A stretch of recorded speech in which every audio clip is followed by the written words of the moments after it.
Selamat pagi, salam sehat. Bagaimana kabar anak-anak ibu yang belajar di rumah? Semoga kalian selalu dalam keadaan sehat. Nah, pada hari ini kita masih mempelajari tema 6, di mana hari ini kita mempelajari subtema yang ketiga di pembelajaran 3 dan 4. Nah, di mata pelajaran PPKN dan juga IPS.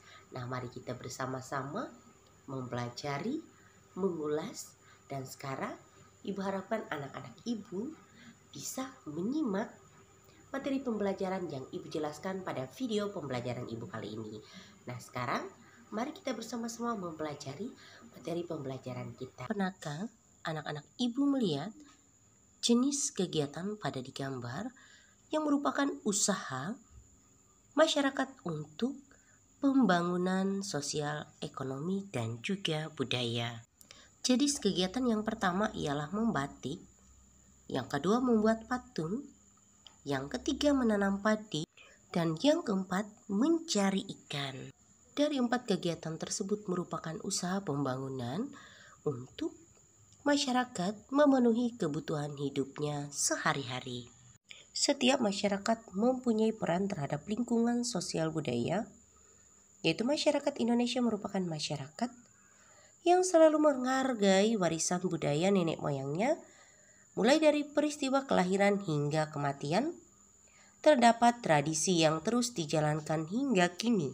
Terdapat beberapa desa adat di Indonesia yang dipelihara, dilindungi dan dijaga dengan baik.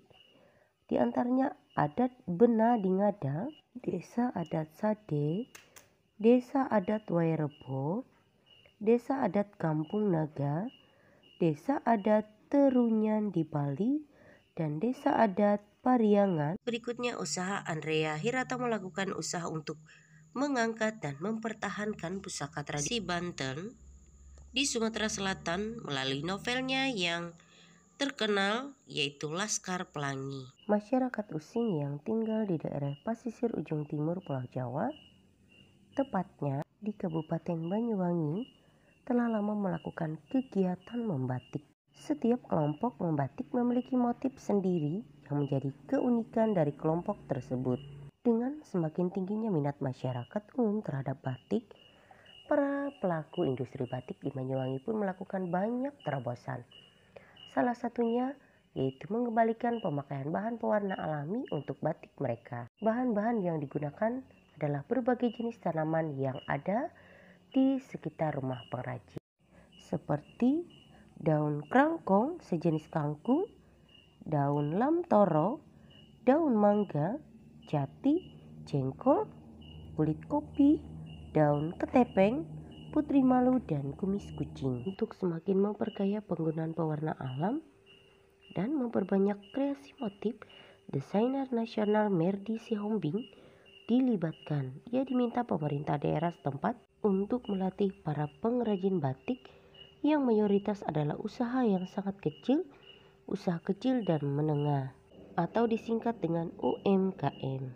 Bupati Banyuwangi Abdullah Aswar Anas mengatakan kegiatan tersebut bertujuan untuk Banyuwangi Batik Festival atau BBF atau Suwarna Fest yang digelar pada 9 Oktober 2016 lalu, di mana BBF adalah agenda tahunan Banyuwangi yang mendorong geliat industri batik.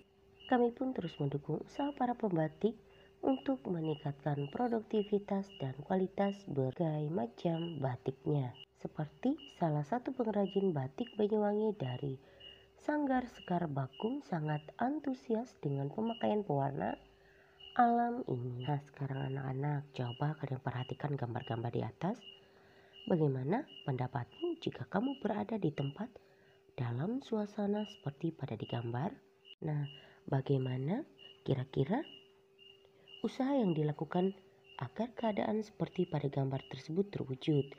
Yaitu salah satu usaha yang dapat kita lakukan adalah memastikan bahwa menjaga kebersihan lingkungan menjadi kewajiban dan tanggung jawab warganya. Setiap warga negara mempunyai tanggung jawab yang harus dilaksanakan sesuai perannya di dalam masyarakat.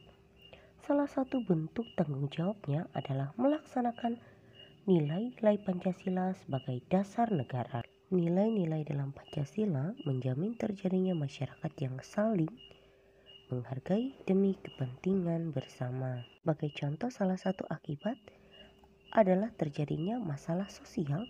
Berikut ini adalah jenis-jenis permasalahan sosial yang terjadi di lingkungan masyarakat. Yang pertama adalah sampah. Masalah sampah disebabkan kebiasaan membuang sampah sembarangan. Yang kedua, kali atau sungai yang kotor sehingga membuat kali menjadi kotor dan daya tampung berkurang, mengakibatkan musim penghujan air kali meluap dan menyebabkan banjir. Yang ketiga adalah pembangunan liar yang sering kita jumpai berada di atas saluran air, di trotoar dan di taman-taman kota serta di kolong-kolong jalan raya, sehingga menyebabkan masalah kesehatan dan kebersihan lingkungan yang menimbulkan ketidaknyamanan masyarakat pada umumnya. Dan yang terakhir, kemacetan lalu lintas, yang mana penyebabnya adalah banyaknya pengguna jalan raya yang tidak melakukan kewajibannya untuk menaati aturan lalu lintas. Nah, anak-anak, siapa yang tahu kue bolu meranti yang berasal dari Medan? Nah, ternyata kue ini menjadi oleh-oleh khas Medan mulai pada tahun 2000-an. Sebelum itu, orang tidak tahu apa-apa tentang oleh-oleh tersebut. Bolu meranti adalah makanan berupa bolu gulung yang berbahan telur dan tepung diisi berbagai macam isian. Ada isian keju, coklat, mocha, stroberi, dan kacang. Nama kue ini berasal dari nama jalan di mana bolu ini pertama kali dijual untuk umum. Kue ini memiliki rasa yang khas, lembut, dan cukup tahan lama meski tidak menggunakan bahan pengawet. Ternyata yang memiliki kue tersebut adalah seorang ibu bernama Aileen.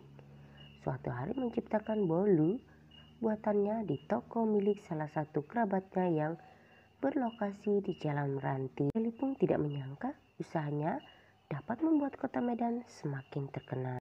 Bahkan ia membuka gerai di Bandar Udara Internasional Kuala Namu untuk memudahkan pelanggan mendapatkannya sebagai oleh-oleh khas kota Medan. Nah, demikianlah penjelasan materi pembelajaran baik PPKN dan juga IPS pada materi kita hari ini. Sampai bertemu pada materi pembelajaran berikutnya. Terima kasih, salam sehat.